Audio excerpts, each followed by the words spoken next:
कल तन्नू के जाने के बाद दो नन्हे जीवों के चेहरे पे थी उदासी, लेकिन आते ही तन्नू ने ऐसा क्या किया कि दोनों खिलखिला उठे। तो सुबह नाश्ते में बनानी थी मैगी, क्योंकि मैगी बनाए बहुत दिन हो गए थे, खाई नहीं थी। तो गर्मा गर्म चाय के साथ गर्मा गर्म मैगी नाश्ते में तैयार की और फिर सबके लिए सर्व की और फिर खुद भी खाई। अब थी रिशु के साथ खेलने की बारी, लेकिन रिशु की आवाज़ आई, मम्मा मैं नहीं खेलूंगा, मैं तो अखबार पढ़ रहा हूँ, मेरे को खेली खेली नहीं करनी, पढ़ना है। ठीक है कोई नहीं, हम चार्ली से बात करेंगे, क्योंकि चार्ली उदास था।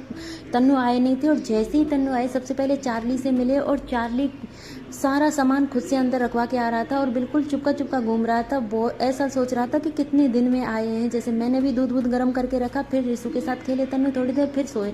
दोपहर को सो के जैसे ही उठे, शाम को बनानी थी भिंडी की सब्जी।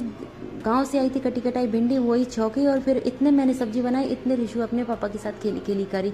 रिशु भी ऐसे सोच रहा था मेरे पापा कितने दिनों बाद आए हैं। फिर मैंने रिशु को बताया कि ये कौन सा फूल है, इसका क्या नाम है, कौन से पेड़ में लगता है। और फिर जैसे ही बताया तन्नू गए कैंपर में पानी भरवाने के लिए। मैंने सेकी सबके लिए गर्मा गर्म रोटी और साथ में दलिया भी बनाया बाबसा के लिए। और तन्नू ने आते ही चार्ली को फिर शाम को खाना खिलाया, क्योंकि इसने ढंग से खाना भी नहीं खाया था तन्नू के बिना।